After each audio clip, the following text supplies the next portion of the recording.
माझं सोलापूर न्यूजमध्ये आपल्या सगळ्यांचं स्वागत। सोलापूर शहरातील आदिले या जलप्रवाहाच्या स्वरूपाबाबत नव्याने वाद निर्माण होऊ शकतो, कारण जलसंपदा विभागाच्या 1874 सालच्या नकाशात हा जलप्रवाह नदी म्हणून दर्शविला आहे, तर महापालिकेच्या 1912 सालच्या नोंदीत त्याने नाला म्हणून रेखांकन करण्यात आले आहे।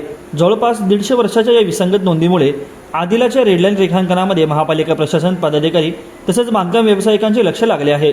सीना नदीची उपनदी असलेल्या आदिला नदीसाठी सुमारे 15 मीटर रेडलाईन निश्चित होण्याची शक्यता आहे। त्यासाठी नदीकाठच्या शेतकऱ्यांकडील वाढीव जमिनीची माहिती महापालिका प्रशासनाकडून घेतली जात आहे। 150 वर्षांपूर्वी सोलापूर शहराची व्याप्ती केवळ 20 चौरस किलोमीटर इतकी होती। आज ती जवळपास 178 चौरस किलोमीटरपर्यंत पोहोचली आहे। पूर्वी शहराजवळील परिसरात मोठ्या प्रमाणावर शेती होती। पावसाच्या पाण्याच्या प्रवाहामुळे लोकवस्तींना फारसा त्रास नव्हता, मात्र अलीकडील महापुरात आदिला नदीचे मूळ अस्तित्व ठळकपणे समोर आले।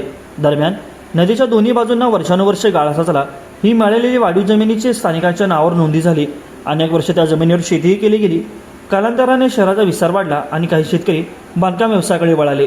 शहरानजीक काही जमीन अधिकारी, सरकारी कर्मचारी व राजकीय नेत्यांनी देखील खरेदी केल्याची चर्चा आहे। त्यामुळे वशिलेबाजीने नाल्याचा बफर झोनपर्यंत लेआउट टाकून बांधकाम परवाना दिल्याचा आरोपही होत आहे। प्रशासक काळात आयुक्त डॉक्टर सचिन उंबासे यांनी नियमानुसार रेखांकनाची प्रक्रिया सुरू करण्याची मागणी केली होती, मात्र आता काही पदाधिकारी बांधकाम व्यावसायिकांची बाजू घेत असल्याची चर्चा आहे।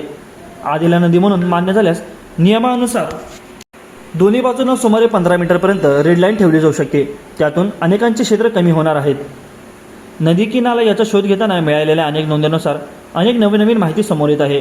त्यामुळे तेथील जमीनधारक नाला म्हणून रेखांकन करावे असा अट्टहास करीत आहेत, परंतु मूळ जमीन मालकांचा शोध घेतल्यास नदीकाठची जागा कोणाची हे उघड होणार आहे।